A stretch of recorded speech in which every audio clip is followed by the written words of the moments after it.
হইয়া গিয়া দাঁড়ালেন, বলেন লা ইলাহা ইল্লাল্লাহু মুহাম্মাদুর রাসূলুল্লাহ। আবু লাহাব তো দৌড়ে এসে বলা উচিত ছিল, ও মুহাম্মদ সাল্লাল্লাহু আলাইহি সাল্লাম, যে আল্লাহ আমাকে বানাইলেন সুন্দর করে, যে আল্লাহ আমাকে দম দিলেন, আওলাদ দিলেন, আমি সেই আল্লাহকে মেনে নিলাম, এটা বলা ছিল উচিত। কিন্তু তা না বলে দুনো হাতে বতর লইয়া আল্লাহ নবীর কাছে গিয়া বলে, মুহাম্মদ সাল্লাল্লাহু আলাইহি ওয়াসাল্লাম, আবারও যদি বলো লা ইলাহা ইল্লাল্লাহ, আল্লাহর কথা যদি আবার বলো, তোমার মাথায় পাথর মেরে মাথা ভেঙে ফেলবো। তাব্বাত ইয়াদা আবি লাহাব, আসেনি? এর অর্থ কি? আবু লাহাবের দুনো হাত ধ্বংস হোক, দুনো হাত করে দেয়। আল্লাহ বলতে চেয়েছেন যে হাত আমি আল্লাহর বিরুদ্ধে যায়, যে হাত নবীর বিরুদ্ধে যায়, যে হাত আলী বাবার বিরুদ্ধে যাবে, যে হাত দিয়ে নবীদেরকে পিটাবে, যে হাত ইসলামের বিরুদ্ধে যাবে, এই হাত আল্লাহর কাছে নিকৃষ্ট। এটা বোঝাবার জন্য আল্লাহ দুই হাতের নাম উল্লেখ করেছে। সায়াসলা নারান যাতা লাহাবিন ওয়া ইমরাআতু, আল্লাহ রাব্বুল আলামিন বলেন, অচিরি আবু লাহাব এবং তার স্ত্রী দুজন শিখাময় আগুনে ডুববে, জাহান্নামের আগুনে। আবু লাহাবের কথা তো বললাম, পাথর মারবে এই জন্য বলছেন, তাবুর কথা আমাকে সেখানে উল্লেখ করেছে হাম্মালাতুল হাতাব, ওই মহিলার কাম হইল হাম্মালাতুল, বহন করনে ওয়ালি, হাতাব মানে লাকড়ি। এর ব্যাখ্যায় মুফাসসিরিনে কেরাম দুইটা ব্যাখ্যা দিয়েছেন। একটা ব্যাখ্যা হইল আল্লাহ নবী যাতে বের হতে না পারে, লাকড়ি আইনা কানা কুড়া আইনা বেড়া দেয়, পথ দিয়া যেন যেতে না পারে। দুই নম্বর ব্যাখ্যাটা হইল গড়ে গড়ে হেঁটে হেঁটে গিয়া চুগুলখুরি করে বদনাম করে। চুগুলখুরি করুন না, বেড়া বেড়ে আমরা সমাজে এখনো আসেনি,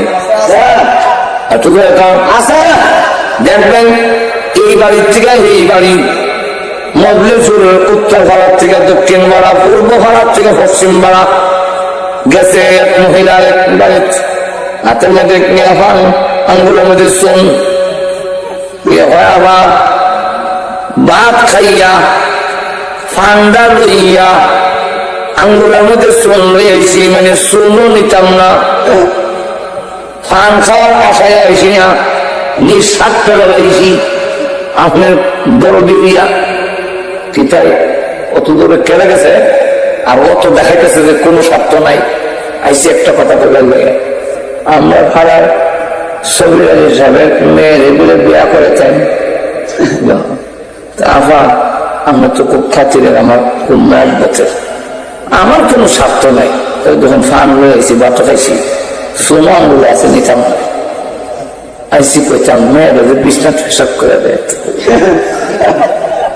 এই আবু লাহাবের স্ত্রীর এই আরেকটা দোষ, কি দোষ? ঘরে বেলা একটা গিয়া হয়,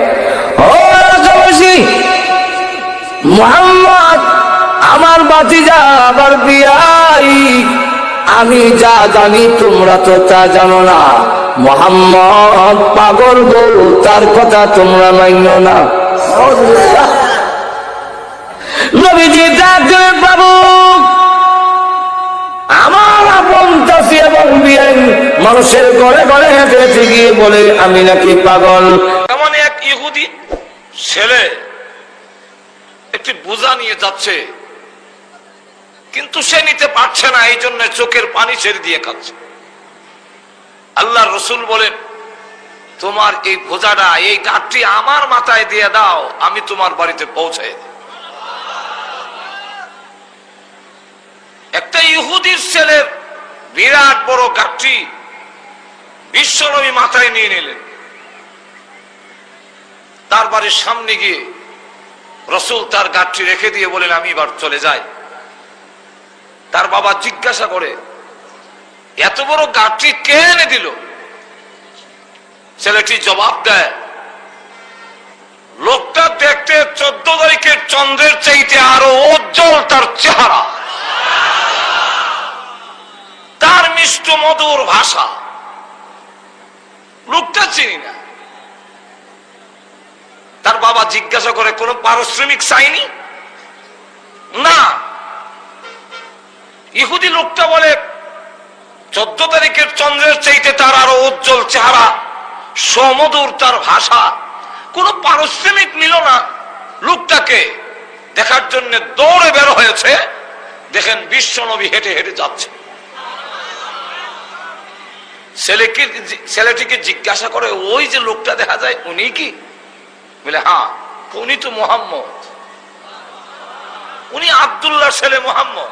তাই নাকি? দৌড়ে আসলো, হে মুহাম্মদ দাঁড়ান, আমি বুঝে ফেলেছি আপনার আজকের আচরণে আপনি আল্লাহর পয়গম্বর, কোনো সন্দেহ নেই। সুতরাং আমি আর একটা মুহূর্ত দেরি করতে চাই না, এই মুহূর্তে আমাকে কালিমা পড়াইয়া দেন, আমি এখনই মুসলমান হয়ে যাব। সুতরাং বিশ্ব নবীর চরিত্রের যে একটা আকর্ষণ,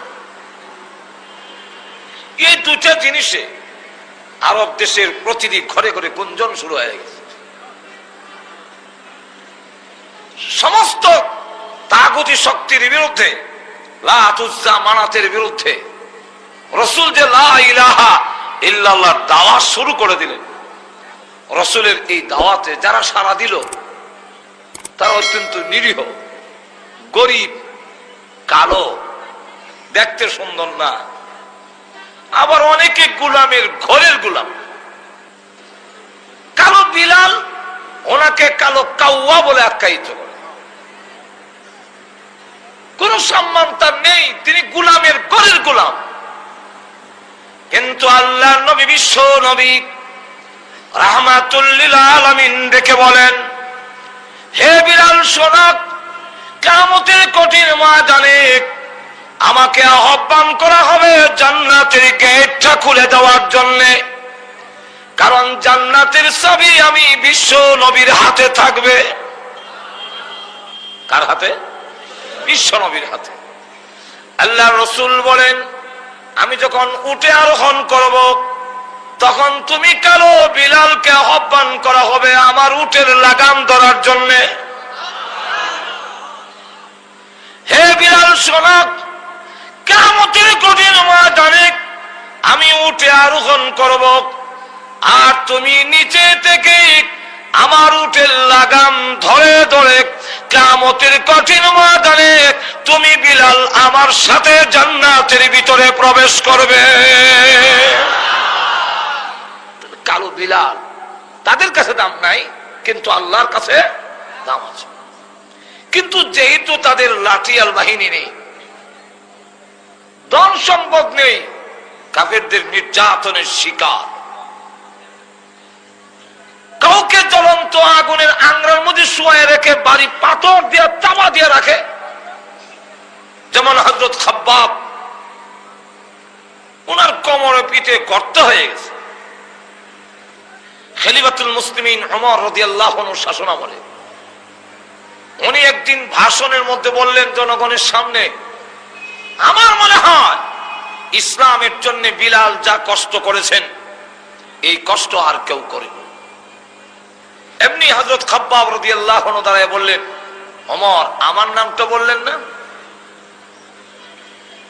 হযরত ওমর রাদিয়াল্লাহু আনহু বলেন, আপনি ইসলামের জন্য কি কষ্ট করেছেন তা তো আমার জানা নেই, একটু বলুন। হযরত খাব্বাব রাদিয়াল্লাহু আনহু তিনি দাঁড়ায় পিঠের কাপড় সরাইয়া দিলেন, আমার মুখে বলার দরকার নেই, আমার পিঠ এবং কোমর বলে দিবে আমি ইসলামের জন্য কি করেছি। যে মাত্র কাপড় উঠালেন আমিরুল মুমিনিন হযরত ওমর রাদিয়াল্লাহু আনহু তিনি মুখে হাত রেখে বললেন, খাব্বাব কাপড় ছেড়ে দাও, আল্লাহর কসম আমার জিন্দেগিতে এমন আশ্চর্য কোমর কোনদিন দেখি। তোমার কোমরের মধ্যে কোনো গোশত নেই, বুকের মধ্যে বড় বড় গর্ত দেখা যায়, এগুলা কিসের? তখন তিনি ডাক দিয়ে বলেন, কাফেররা আমাকে জ্বলন্ত আগুনের আংরার মধ্যে রেখে বাড়ি পাথর বুকের মধ্যে চাপ দিত, আমি নড়াচড়া করতে পারতাম না। ওই গরম আগুন লেগে আগুনের আংরাগুলো আমার কোমরের পিঠের গোশতগুলো গলে গলে আগুন নিভে যেত। তারা আবার আগুন ধরাতো আর ডেকে বলতো, হয়তো তোমার মরণ হবে, আর না হয় ইসলাম ছেড়ে দিবে, এছাড়া 3 নম্বর আর কোনো রাস্তা নেই। আমি বলে দিতাম, শোনো, শুধু এইভাবে একবার নয়, আমাকে যদি 100বার আগুন দিয়ে জ্বালানো হয়, আল্লাহর কসম 100বার আগুনে জ্বলতে রাজি আছি, কিন্তু ঈমান ছাড়তে রাজি না।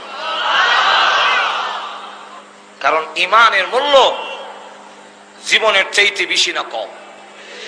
আর একটু জোরে কন, কেন বেশি? যে আমি যদি আমার জীবন ইসলামের জন্য দিয়ে দেই, মৃত্যুর পরে আবারও জীবন পাওয়া যাবে। যেটা বললাম ঠিক না? মৃত্যুর পরে কি আবার জীবন পাওয়া যাবে না? তবে জীবন দিলে জীবন পাওয়া যাবে। আর ঈমান হারা হয়ে পৃথিবীর থেকে বিদায় হয়ে গেলে ঈমান আর পরে পাওয়া যাবে না। যেটা কোন ঠিক কিনা? সুতরাং ঈমানের জন্য, ইসলামের জন্য আমি জীবন দিতে পারি, কিন্তু ঈমান হারাতে পারি না। আর তো জোরে কন, আপনারা এদের সাথে একমত কিনা?